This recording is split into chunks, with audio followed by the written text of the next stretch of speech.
Tenemos el placer de tener al doctor Christian Bichot. No sé si pronunció bien el apellido, perdón.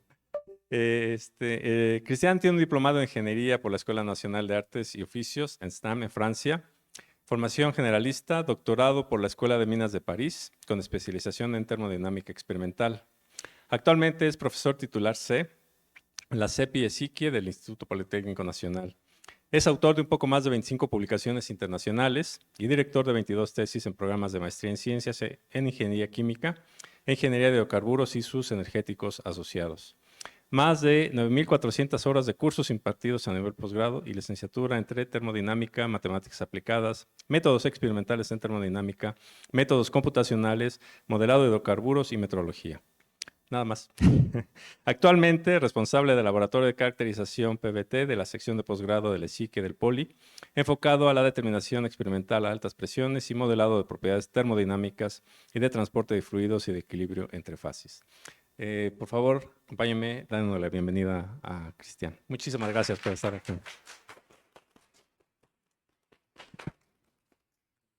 Pues gracias por la presentación. Buenas tardes a todos, todas. Bien, pues el título de esta ponencia es Experimentos, Datos, Cómputo y Metrología. Implementación multidisciplinaria. Voy a tratar de desarrollar ese tema un poquito. Con una introducción, hablaré un poquito de balanzas de pesos muertos como un caso de estudio, nada más. No me voy a ir sobre la teoría de esas cosas, no es el propósito, ¿no?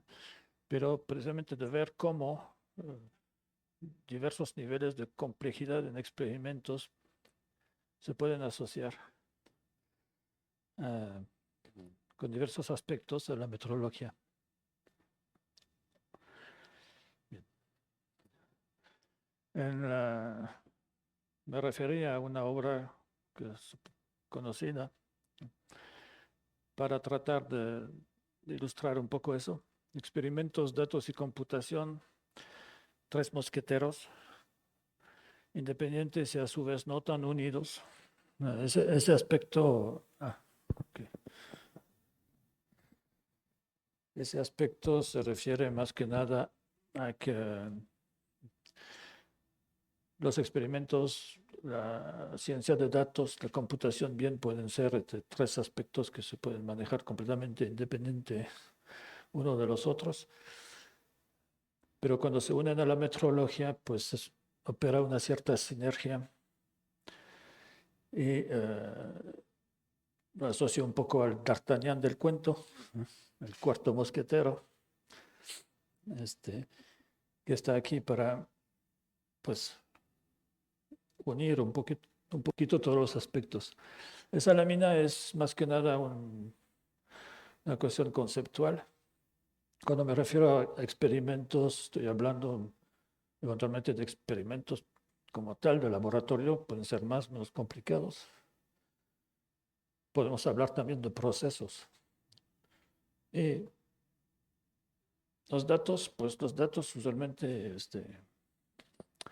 adquisición, almacenamiento, procesamiento, análisis, imprescindible, ¿no? Cuando hablamos de experimentos, cualquier tipo. La computación, no forzosamente. En la mañana vimos que algunos compatriotas alguna vez triangularon todo el país, de norte a sur, como bien se mencionó, sin calculadoras. Les tomó 10 años. Okay. Eventualmente el tiempo se ha acortado, ¿no?, en nuestras sociedades, y entonces no vamos a tardar 10 años en procesar seguramente 1000 veces más datos que en aquella época, ¿no? Entonces la computación aquí es también una herramienta que no solamente se ve, como se menciona aquí, en la instrumentación como tal, pero también en la adquisición, en la visualización, que eso obviamente es algo importantísimo desde mi punto de vista para la ingeniería, ¿no? La visualización de los datos a través de métodos computacionales y el modelado y la estadística, que son parte integrantes de lo que se conoce ahora como ciencia de datos, pero que siempre han sido presentes en las ciencias experimentales. La metrología pues intenta reunir todo eso.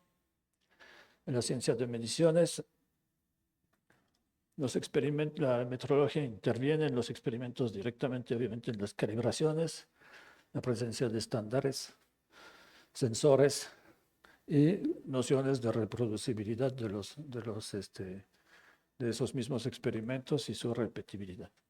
Dos conceptos que están bien definidos en metrología, ¿no? Los datos esperamos que tengan calidad, que tengan precisión, que tengan trazabilidad. Eso se habló mucho de eso de la mañana. Y en dado caso que presentan cierta sistematicidad, pues poder detectarla y corregirla oportunamente. La computación, estamos en metrología, estamos hablando de software. Se mencionó uno muy útil hace poco, el Uncertainty Machine del NIST, ¿no? Y la computación está obviamente muy presente en la propagación de incertidumbre, pero también en los algoritmos que permiten procesar los datos y los procedimientos numéricos. ¿Okay? Entonces, todos esos aspectos se juntan, se vinculan entre ellos.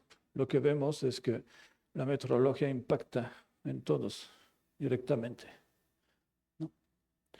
Entonces voy a empezar con un ejemplo simple de cómo aplicar eso o de cómo visualizar eso.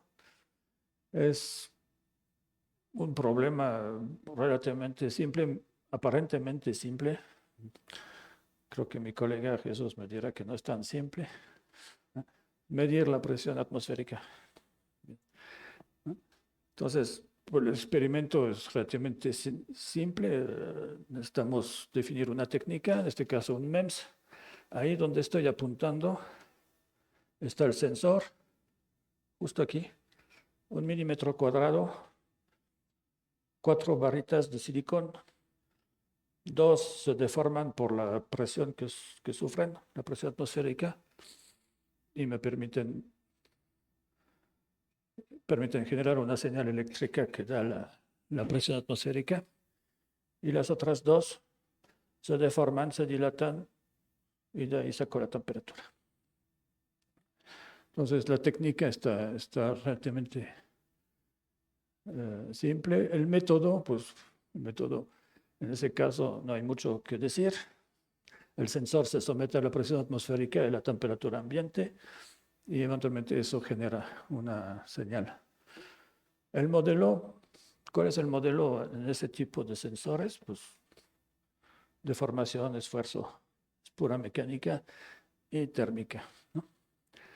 Entonces, eso es cuanto al experimento. Los datos, perdón, lo que está en rojo aquí, pues es los conceptos que incluyen la metrología. Y ahí lo que hacemos nada más es identificar los términos metrológicos para ese tipo de experimento. Y lo vamos a hacer con cualquiera de esos experimentos.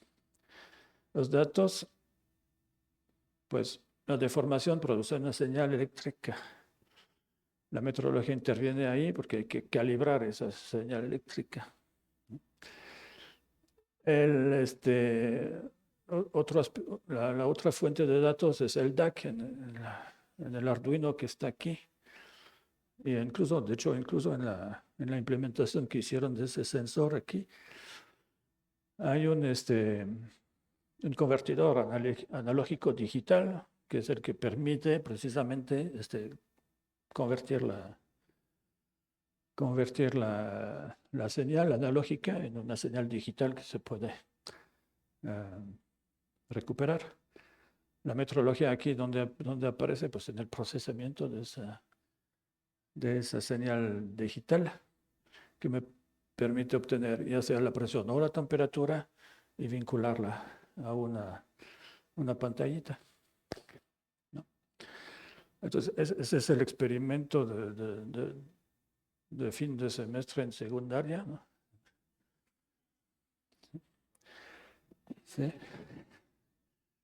Pero o sea, un sensor, una placa de visualización, un procesador, ahí está la parte computacional, un Arduino.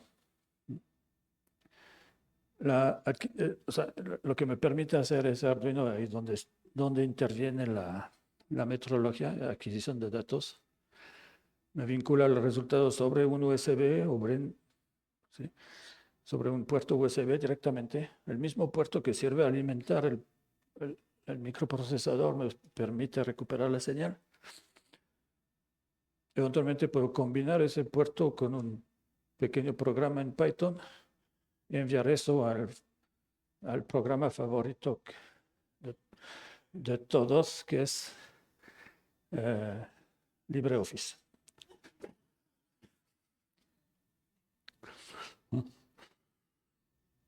Y finalmente, pues el análisis, ¿no? Con algún tabulador, el que usted quiera, algún graficador y R. No hay de otro. Eso es lo que vemos finalmente en la adquisición. Una parte en donde se recogen los datos, ¿no? Donde se tratan, y la parte visual. Una señal de rastreo en tiempo de la temperatura, de la presión. En este caso hay una referencia y el juguetito de la mañana anterior que están conectados a dos puertos de la computadora y los podemos comparar. Podemos preanalizar esas señales, ver cuáles son los niveles de fluctuaciones, ver cuáles son las tendencias, ¿no? Comparar esas señales y ver cuál es la estabilidad finalmente. Y mi pequeño experimento, pues hasta ahorita, de hecho, eso es ya actual. Ya voy básicamente un poquito más de 2.200 horas monitoreando esto en el laboratorio. Y lo que tienen aquí es pues, la variación de la presión atmosférica. Usualmente tomo 2 o 3 mediciones diarias entre una referencia que fue calibrada con trazabilidad del CENAM y el juguetito, ¿no?, de nosotros aquí, ¿no? Entonces, eso pues, son las fluctuaciones. Eso se puede rastrear, por ejemplo, al observatorio, ¿no?, a la central de adquisición de datos del observatorio, o bien a 2 otras estaciones de medición de presión atmosférica que están en la superior de ciencias biológicas, tanto en el Casco Santo Tomás como en Zacatenco, ¿no? Pues podemos comparar. Están los datos, son datos públicos. La cuestión es que mi juguetito hasta ahorita, o sea, desde el 31 de enero de este año, no ha variado de 4 pascales. 3,5 para ser exacto, con una desviación estándar de 1,5. Tenemos un instrumento aplicando, o sea, aplicando lo que les comentaba. Experimento simple, computación y análisis de datos. Bueno, podemos irnos a experimentos un poquito más elaborados y ver qué sucede en esos casos. Esa es una balanza de pesos muertos.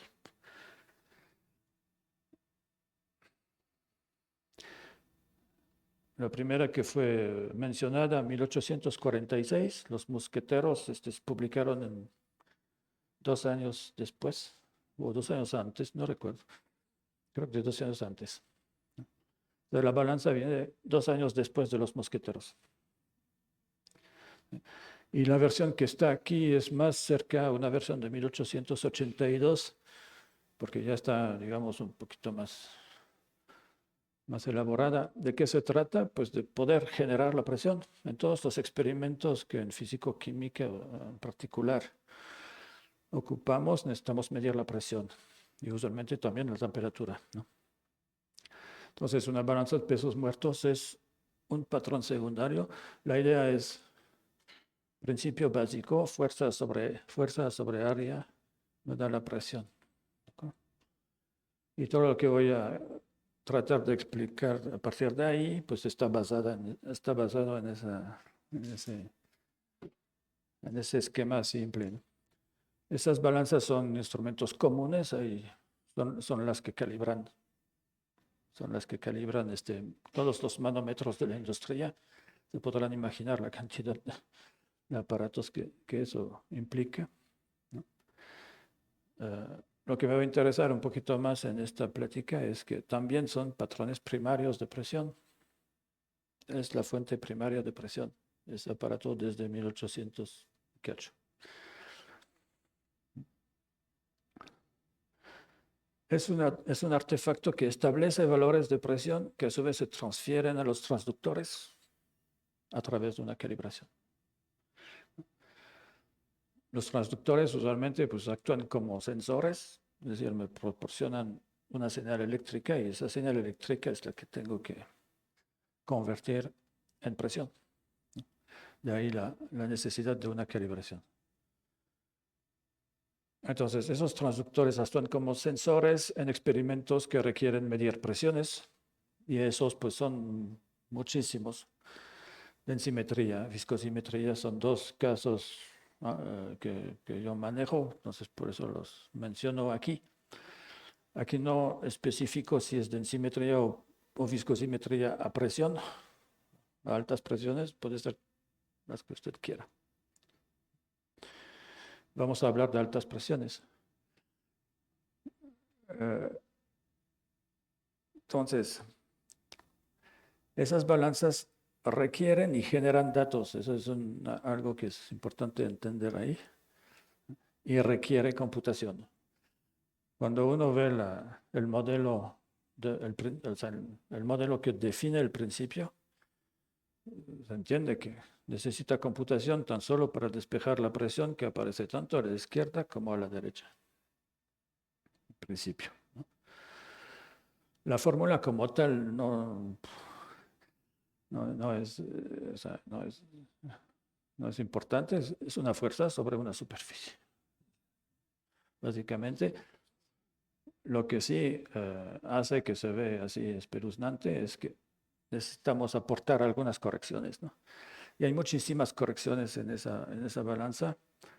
En la lámina que sigue, más o menos hice una lista rápida, no voy a expresar ahorita, ¿no? Pero algo que me interesa para seguir después es que en esa expresión, pues hay términos, en particular que son correcciones usualmente muy diminutas, ¿sí? Pero que si se opera una balanza de ese tipo como instrumento primario para efectos metrológicos, obviamente necesitamos tomarlas en cuenta, aun si resultan ser relativamente despreciables. Y esa cantidad tiene que ver con la corrección por cabeza. Esa corrección es no es tan importante para balanzas comunes que calibran manómetros, pero para en el caso de que uno quiera comparar balanzas uno respecto a la otra, en flotación cruzada se llama en metrología, ¿no? Entonces ahí sí hay que operar esas características porque por muy pequeñas que estén, influyen. Recordando que necesitamos caracterizar ahí aparatos de metrología primaria, ¿no? Entonces, ¿qué tenemos aquí? Pues la densidad del fluido. La densidad del fluido. el fluido que sirve para comprimir, es decir, la cosa que está en azul aquí, que usualmente es un aceite. Raras veces se utiliza agua porque el agua tiene la mala costumbre de corroer algunas cosas. Tiene otras bondades que es muy incomprensible, pero a veces, aun cuando sería preferible tener un fluido incompresible o aproximadamente incompresible, sus características químicas no son favorables. Entonces se buscan otros materiales y esos materiales usualmente hay que pues, caracterizarlos, ¿no? Entonces hay diversas formas de expresar esas correcciones pequeñas, formas muy simplificadas cuando el fluido es incompresible, que es usualmente la que se usa, de hecho, bajo la aproximación de la incompresibilidad del fluido.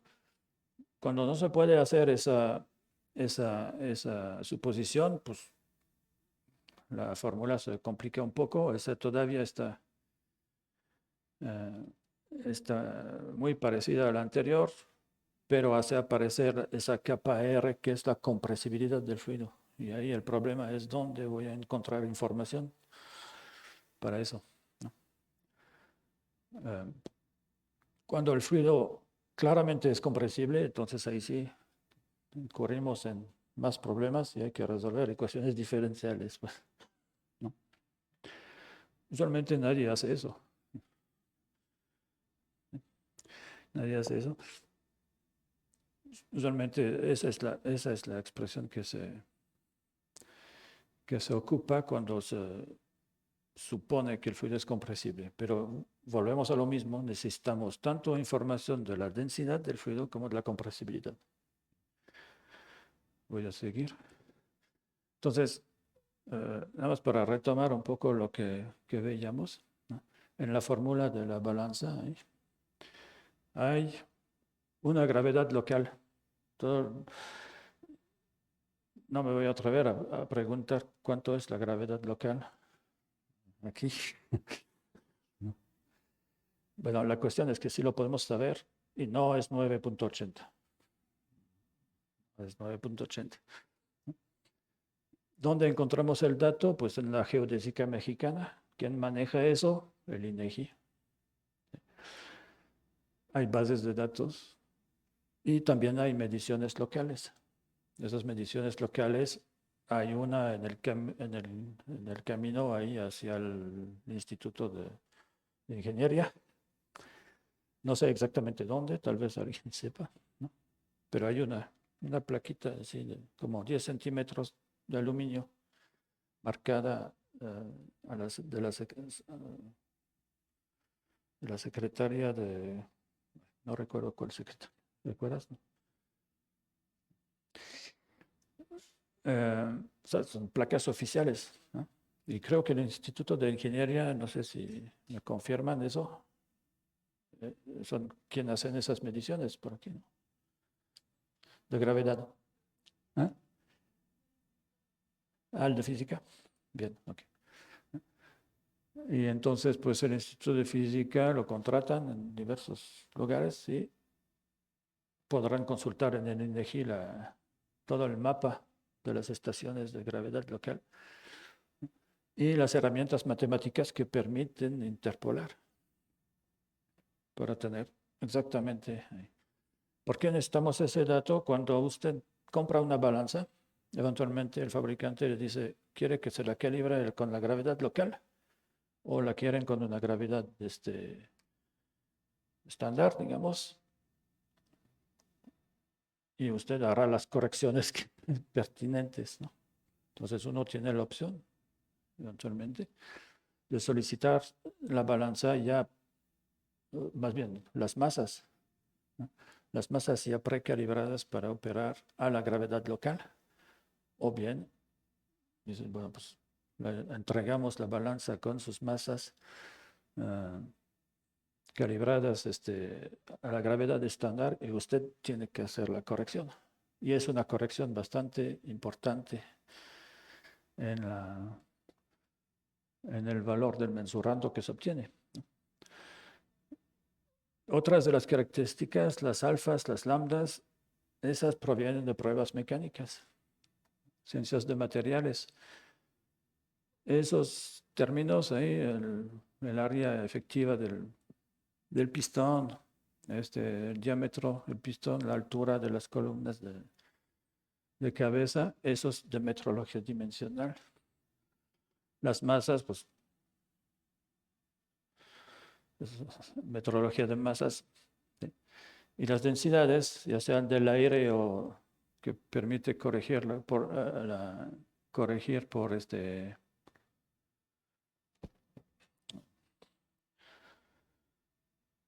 flotación en el aire de las masas, y la densidad del fluido, que a su vez sirve para corregir los efectos de compresibilidad, pues esas son cosas que se determinan en termodinámica o en físico-química. Y finalmente la temperatura, termometría. Entonces, como pueden ver, hay un mundo de metrología en un solo aparato que permite obtener otra variable metrológica, que es la presión. Y podemos remarcar todas las especialidades que aquí están vertidas: física, química, térmica, termometría, termodinámica, dimensional, etc. Y todas las interrelaciones entre ellas, ¿no? Ahora, si nos vamos hacia el fluido de presurización, cuando estamos trabajando a altas presiones, para dar una idea, 110 megapascal, 1100 bar. Usualmente, pues esas balanzas operan de manera hidráulica. Hay un fluido que está transmitiendo la presión. En principio debe ser caracterizado en densidad, en compresibilidad, en viscosidad, muy importante, no tanto por la cuestión metrológica del valor de la presión, sino por la operabilidad de la balanza. La balanza, como si lo notaron en el esquema, se hace flotar el pistón con todas las masas encima. Es un sistema mecánico, entonces, para evitar fricciones, para evitar una serie de situaciones mecánicas, se necesita hacer rotar. Y esa rotación debe ser más o menos permanente, lo más tardada que se puede. Como el trompito. Si alguien ha visto esa película del Origin, esos trompitos que giran indefinidamente, pues eso es lo que se busca en una balanza, que gire de manera indefinida. Obviamente eso no es posible, al menos que estemos soñando.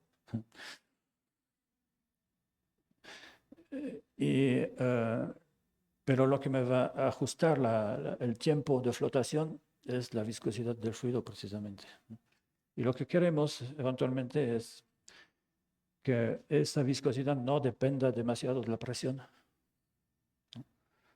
Entonces hay que estudiar la viscosidad de ese fluido. Quien dice estudiar la viscosidad de un fluido a alta presión, usualmente significa también que se tiene que estudiar la densidad. ¿Por qué? Pues porque una buena cantidad de viscosímetros a alta presión no nada más miden una viscosidad, pero es a veces cinemática. Para recuperar la viscosidad dinámica necesita la densidad. Bien. Entonces todo eso es pues con los fines ya sea de corrección o fines de operabilidad, o bien para diseñar extensiones a la balanza. Por ejemplo, si quiero utilizar la balanza a mayor presiones para la que está hecha, ¿cómo la hago? Pues voy a duplicar, triplicar, decuplar, ¿no?, la presión, o sea, generar la presión de referencia con la balanza y inventar un artefacto que me permita multiplicar esta presión. Es totalmente válido mientras se usa un artefacto adecuado, y ese artefacto se llama intensificador. Los intensificadores es una cosa como esta, y nada más está dibujada en la mitad. Es decir, el eje ahí es un eje de simetría, es simétrico respecto a esa línea, ¿no? Ese es un pistón sólido. El fluido puede ser el mismo aquí o acá, no importa, o pueden ser diferentes. Pero la idea es poner 10 megapascal para decir algo de este lado y alcanzar 200. La cuestión es que si el fluido es incompresible, pues vamos a hacer avanzar ese pistón muy poquito. Si el fluido es muy compresible, hay riesgo de acercarse demasiado al límite. Y en algunos sistemas, pues lo que se busca es precisamente, para eso se necesita la compresibilidad de los fluidos, porque tenemos que diseñar esos artefactos. Entonces, ¿cómo obtener densidad y compresibilidad? Pues una técnica que es muy conocida es la densimetría en tubo vibrante. El principio es, para no mencionar marca, preferí poner un diapasón, porque finalmente es eso. Un artefacto que, dependiendo de su masa y de su rigidez, va a vibrar a una cierta frecuencia. Un densímetro es eso, un artefacto que vibra a una frecuencia debido a la masa. La masa es la masa del artefacto más la masa del fluido que podemos colocar adentro. Y entonces, si podemos escuchar el instrumento, o mejor dicho, medir la frecuencia de vibración, bien podemos deducir la densidad. Esos instrumentos se implementan de esa forma y ahí pues, llegamos al experimento. El experimento, en este caso, pues un experimento relativamente complicado porque involucra muchas variables, en particular la presión que se genera por aquí, que se mide aquí por dos manómetros que fueron calibrados con la balanza anterior y a su vez corregida por la presión atmosférica del inicio. O sea, todo se va sumando. La temperatura se tiene que medir porque la densidad depende tanto de la temperatura como de la presión. Y los aspectos meteorológicos es medición de temperatura, medición de presión, la propia técnica que me va a poder permitir determinar la densidad. Y la parte computacional, donde aparece ahí, pues acostumbro comentar lo siguiente. Para obtener un punto experimental, necesitan leer un termómetro, necesitan leer 1 o 2 manómetros, necesitan leer un contador universal que me mide la frecuencia, es una cifra con 8 cifras, un número con 8 cifras, otros 5 de temperatura, otros 4 de presión. No hay quien pueda leer eso simultáneamente 300 veces por hora, ¿no? Okay. No es humano eso. Entonces necesitamos adquisiciones de datos y ahí es donde llega la parte computacional. Voy a pasar rápido porque se me acabó el tiempo. Esos son los modelos de operación, ¿no? Igual, correcciones, parametrización adecuada que me permiten transformar. Entonces, esos modelos son los a través de los cuales, por ejemplo, podemos echar a andar los procedimientos de propagación de incertidumbre. Y ahí, pues, las variables, obviamente no está completamente detallada ahí. O sea, casi todas las letras que están aquí dependen de la temperatura.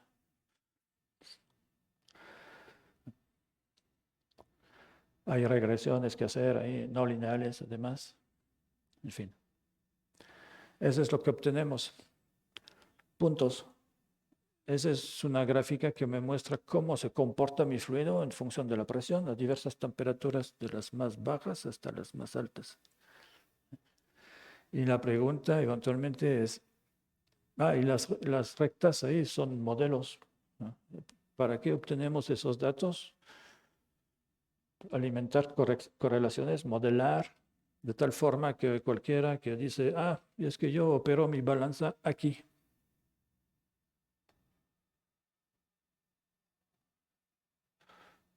Me van a obligar a volver a hacer el experimento para obtener este punto aquí. No, necesito herramientas que interpolen, ¿no? Entonces ahí está la parte de modelado, y la parte de modelado en termodinámica, pues los que están acostumbrados a eso saben que es, como dicen los colegas ingleses, it's not an easy pie. Una vez que tenemos esos modelos, por fin obtenemos la compresibilidad, ¿no? Y esa compresibilidad pues es la que se ve aquí, y a cualquier presión, cualquier temperatura, podemos saber, por ejemplo, ese número, 0.06 creo, ¿no? Aquí, 0.06% de variación de volumen por cada megapascal de presión.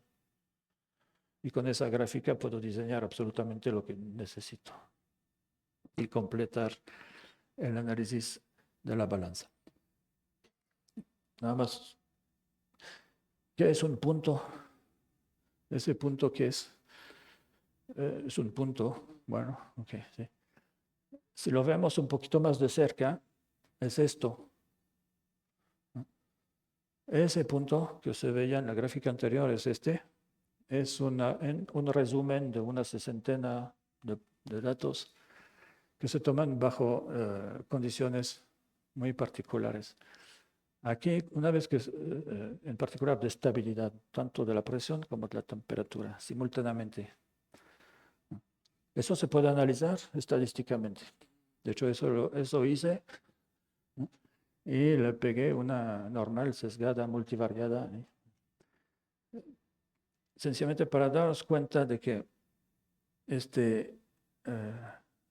pues esa cosa es bastante normal, ¿sí? Aquí la computación es obvia, ¿no? R. Y de hecho, bueno, no tuve tiempo de hacer eso en Excel.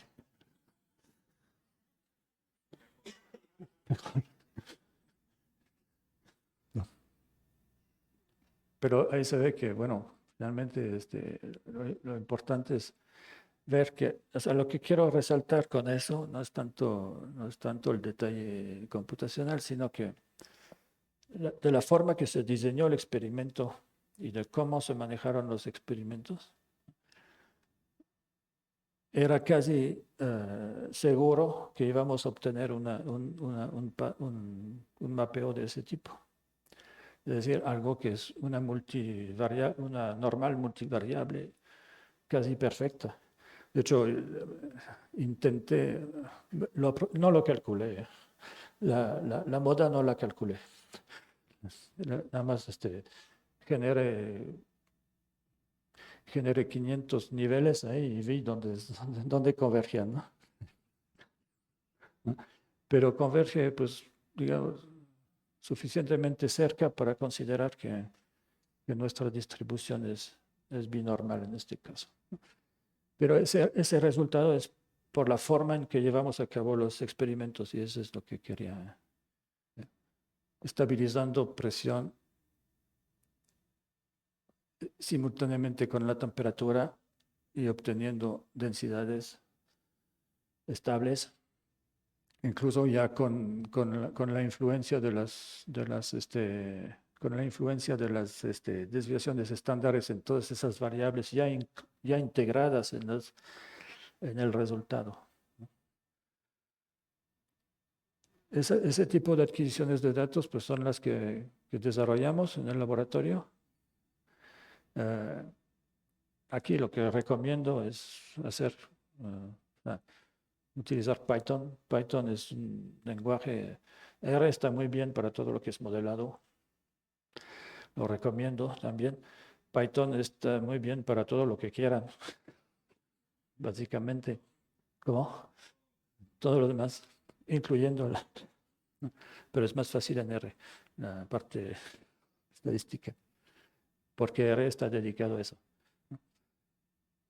Eso se me escapó, no lo quería poner, pero ya lo puse. Y bueno, ahí está la estructura, no la voy a detallar hoy porque ya se me acabó el tiempo, pero creo que se va a dejar la presentación, entonces a ver cómo está estructurada esas adquisiciones de datos. Quiero mencionar nada más, si nada más ve uno ese ciclo, pues es un logger. Es un logger. Las partes importantes son en la interfaz con los instrumentos y esa parte, manejo de una bitácora electrónica que permite de manera muy cómoda estar grabando los datos, solamente los que son necesarios, es decir, una vez que tanto el periodo como la presión como la temperatura están estadísticamente estables. Entonces, esa es la estructura de esas.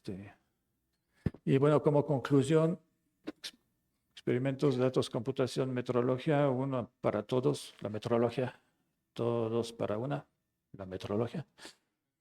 ¿No? Y es nuestra idea de que la sinergia de todo eso produce herramientas que aportan la calidad que se mencionó en la mañana a los datos, a la información experimental que necesitamos para la metrología. Se intentó mostrar que los conceptos y métodos permiten hacer el puente entre esas disciplinas y yo creo que esa es la que más es un poco el motivo de todo eso. Es cada vez más necesario involucrar concretamente ciencia, datos, computación en las ciencias experimentales para mediciones más eficientes, con mayor calidad, y creo que es importante que eso se considere en la formación de los ingenieros, de los científicos que tenemos en las escuelas, en los centros. Y bueno, con eso termino, no sin agradecer al ingeniero Israel Sánchez, que me apoyó en esas mediciones. Muchas gracias.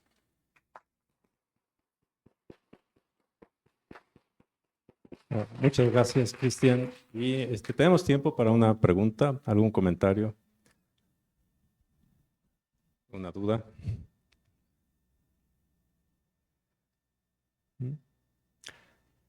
Pues yo solo puedo decir que hay muy pocas personas en este país que tengan la formación y los antecedentes que tiene Cristian. Como pueden ver, su conocimiento abarca desde la parte más fundamental, los modelos físicos y matemáticos, hasta la parte computacional, pasando por ensuciarse las manos, perdón por la expresión, haciendo, ¿no? Y construyendo sus propios instrumentos y todo eso. Es una formación muy amplia. Y pues es, yo creo, un ejemplo a seguir. Entonces, pues ya saben dónde contactarlo. Ya mencionamos que tiene muchas horas de enseñanza y tiene muchos estudiantes. Entonces, si alguno de ustedes tiene ese interés, pues por favor, este tipo de eventos tiene también ese propósito, ¿no? De contactar, de hacer networking, como dicen, para que puedan conocer a la gente y perder el miedo, ¿no? Porque luego un nombre y ya de pensar, bueno, pero ¿cómo me acerco? Bueno, pues ya ven, es una persona bastante abierta y dispuesta a interactuar. Entonces, pues ahí está la invitación. Muchísimas gracias, Cristian. Entonces vamos a dar lugar a nuestra siguiente presentación. Le damos las gracias otra vez. Gracias.